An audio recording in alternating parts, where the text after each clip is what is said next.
Bismillah, walhamdulillah, wassalatu wassalamu ala rasulillah, amma ba'd. Donc ici, à l'occasion de ce mois de Rabi' al-Awwal, où beaucoup de musulmans, à notre époque, voient et considèrent comme une bonne chose le fait de célébrer l'anniversaire du prophète Mohammed sallallahu alayhi wa sallam, c'est-à-dire le Mawlid al-Nabawi. Je vais vous rapporter la réponse du Cheikh al-Uthaymin, sa fatwa, quant à ce sujet, donc pour savoir si le fait de célébrer l'anniversaire du prophète sallallahu alayhi wa sallam est autorisé ou pas. Donc, le Cheikh commence et dit le prophète sallallahu alayhi wa sallam, d'après le hadith rapporté par Abu Huraira dans Sahih Muslim, dit que je suis le chef suprême des enfants d'Adam le jour de la résurrection, et cela sans prétention. Donc, ses droits sur nous sont évidents. Et le prophète sallam, dans un hadith rapporté par Anas dans les Sahihain dans Bukhari Muslim, dit « Par celui qui tient mon âme entre ses mains, personne ne croira véritablement jusqu'à m'aimer plus que ses parents, ses enfants et toute autre personne. » Donc ces mérites et qualités qui lui sont propres, le fait qu'il soit le dernier messager, qu'il ait reçu le meilleur livre, le Coran, qu'il soit la créature la plus aimée d'Allah subhanahu wa ta'ala, qu'il soit le premier à être ressuscité et à intercéder auprès d'Allah pour débuter le jour du jugement, ceci est une question unanime auprès de tous les musulmans. Quant à celui qui pose la question sur l'autorisation de fêter le Mawlid, l'anniversaire du prophète sallallahu alayhi wa sallam, nous devons d'abord considérer le sujet selon deux aspects. Le premier aspect, c'est l'aspect historique.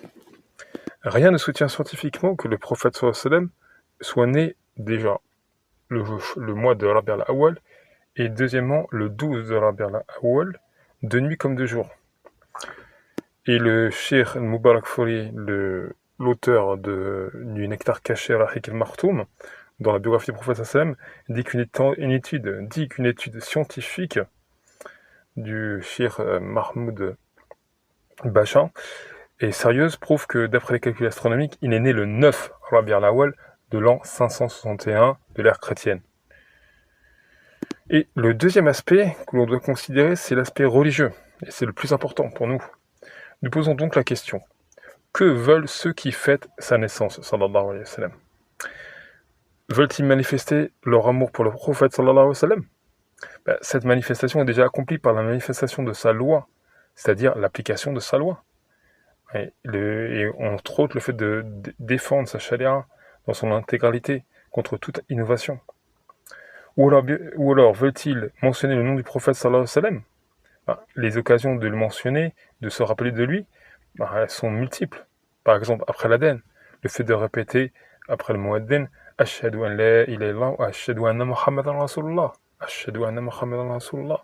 Pendant la prière, dans les tahiyyat, dans les salutations, Assalamu alayka ayyuhan nabi wa rahmatullahi wa barakatuh. À la fin de la prière abrahamique, Allahumma salli ala Muhammad, où Allah prie sur Mohammed, ou ala Ali Mohammed, et sur la famille de Mohammed, comme tu as prié sur Ibrahim, ou ala Ali Ibrahim, et la famille d'Ibrahim. Et dans toute adoration, en vérité, le nom du prophète sallallahu alayhi wa sallam est mentionné, car toute adoration est fondée sur deux piliers. Le premier, c'est la sincérité, al-ikhlas, dans l'adoration, qu'elle soit exclusivement vouée à Allah subhanahu wa ta'ala. Et la deuxième, c'est le fait de suivre le prophète sallallahu alayhi wa sallam, qui s'appelle en arabe al-ittiba'. Et par la suivi du prophète sallallahu alayhi wa sallam se réalise son rappel dans le cœur du croyant.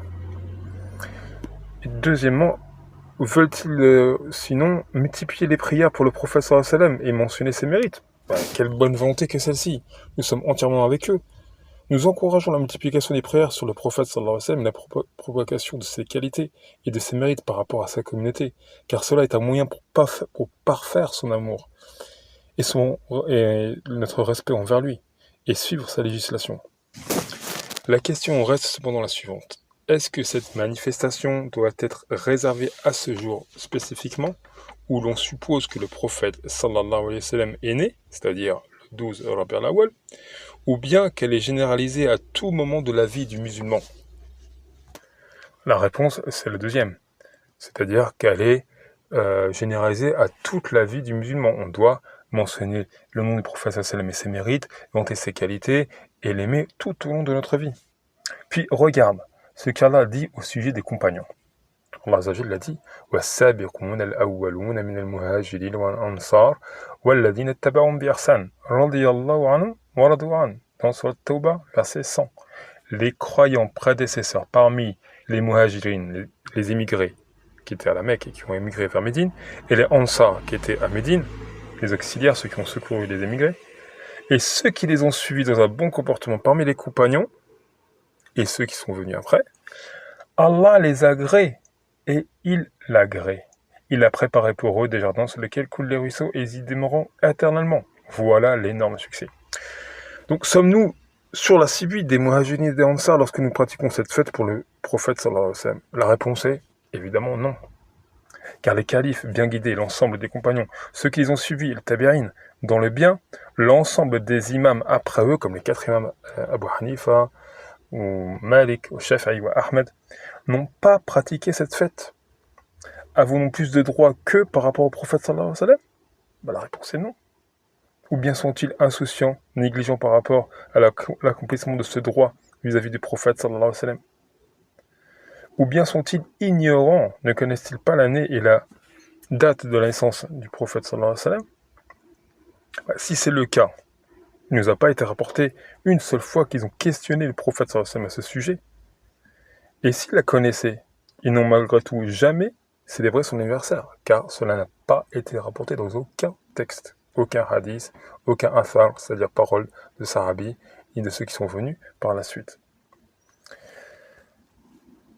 Donc les compagnons n'avaient aucun empêchement pour pratiquer cette fête, si ce n'est qu'ils savaient que ceci constituait une innovation, et que le véritable amour pour le prophète sallallahu alayhi wa sallam se manifeste par sa suivi la plus parfaite possible, et l'on ne fait d'innover dans la religion ce qui n'en fait pas partie.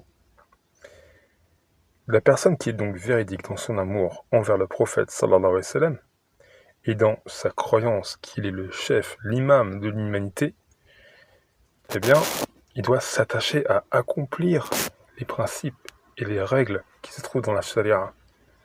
Et ce qui ne s'y trouve pas, il doit donc s'en éloigner, puisque ça ne fait pas partie de la religion. Et ceci représente son véritable amour. Puis, en considérant ces fêtes, nous remarquons que s'y produit la mixité entre les hommes et les femmes, et également des paroles d'exagération dans les éloges du prophète sallallahu alayhi wa sallam, comme celle contenue dans la poésie Burda d'Al-Busiri, où il dit « S'il ne me prend par la main le jour du jugement, le jour du retour, de par ta grâce, ô Allah, je pense risquer de trébucher, c'est-à-dire du pont vers le feu de l'enfer. » Subhanallah.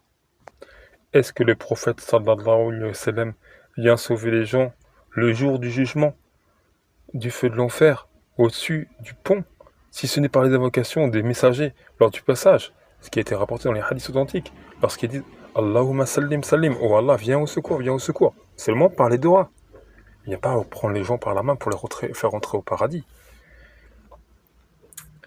Ô toi, et dit ensuite, ô toi la plus noble des créatures, qui peut me venir en secours en dehors de toi lorsque surviennent les épreuves de la vie. Donc ici, cela signifie que celui qui subit une épreuve n'a plus besoin de revenir vers Allah, car le prophète sallallahu alayhi wa sallam est là pour le secourir dans le bas monde.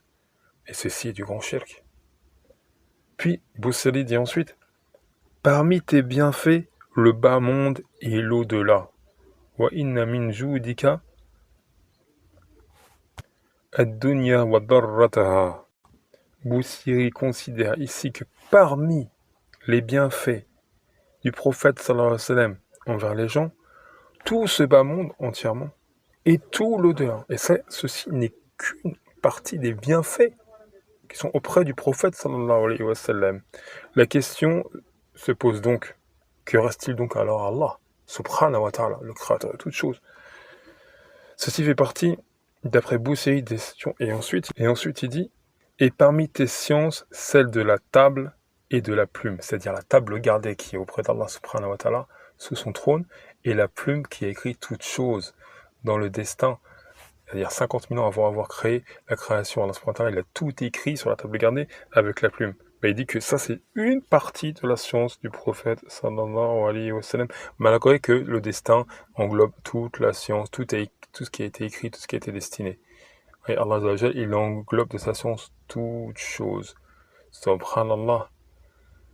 Allah pourtant a ordonné son prophète en particulier de dire dans le Coran, dit, je ne vous dis pas que je possède les trésors d'Allah. Ça, c'est une réfutation de Boussé quand il dit, parmi tes bienfaits, ceux du bas monde de l'au-delà.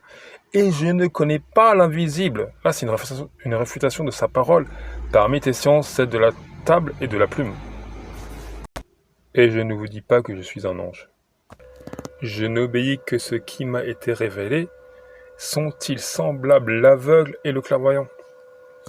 Donc si le prophète sallallahu alayhi wa sallam ne reconnaît pas ce qui est caché dans ce bas monde, donc si le prophète sallallahu alayhi wa sallam ne connaît pas ce qui lui est caché dans ce bas monde, comment peut-il alors dire qu'il connaît la science consignée dans la table gardée, sachant que Boussiri prétend que cette science est une partie des sciences qu'il possède sallallahu alayhi wa sallam? Il n'y a pas de doute que cela fait partie de l'exagération à son sujet, sallallahu alayhi wa sallam, qui ne peut accepter lui-même, bien au contraire, qu'il condamne.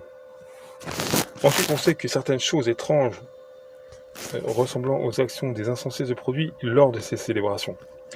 Ils se réunissent en position assise et soudainement, sur l'ordre du cheikh, ils se lèvent comme un seul homme et ils prétendent que le prophète sallallahu alayhi wa sallam s'est manifesté à eux en personne lors de cette assise et qu'ils se sont levés pour lui faire honneur. Évidemment, cela ne peut être le comportement d'une personne rationnelle. Cela ressemble plus à l'état des gens pris de démence. Et cela ressemble plus à l'état des gens pris de démence. Le prophète sallallahu alayhi wa sallam repose en paix dans sa tombe et il ne sortira que le jour de la résurrection, comme Allah subhanahu wa ta'ala a dit. Et devant eux se trouve une barrière barzakhun jusqu'au jour où ils ressusciteront. Donc en résumé, la célébration de l'anniversaire du prophète sallallahu alayhi wa sallam n'est pas authentique du point de vue historique et n'est pas autorisée du point de vue législatif. Ceci est donc une innovation bid'a. Et le plus véridique et savant de la législation divine, la charia, parmi la créature d'Allah, c'est-à-dire le prophète sallallahu alayhi wa sallam, déclara que toute innovation est un égarement. Et j'appelle mes frères et sœurs musulmans et musulmanes à délaisser cela et à se diriger vers Allah, à revenir vers Allah Azza wa Jal et à honorer la sunna du prophète sallallahu alayhi wa sallam, ainsi que sa législation, sa charia. Et ce que l'être humain invente dans la religion d'Allah ne fait pas partie de sa charia. Et je leur conseille de préserver leur temps, leur raison et leur réflexion, leur corps et leur bien, de se perdre dans cette célébration innovée. Et je demande à Allah la guidance pour nous et pour eux, ainsi que la réussite et l'amélioration de leurs conditions. Il est certes capable de toutes choses. Wa sallallahu wa sallam ala nabiyyina Muhammad wa ala alihi wa sahbihi.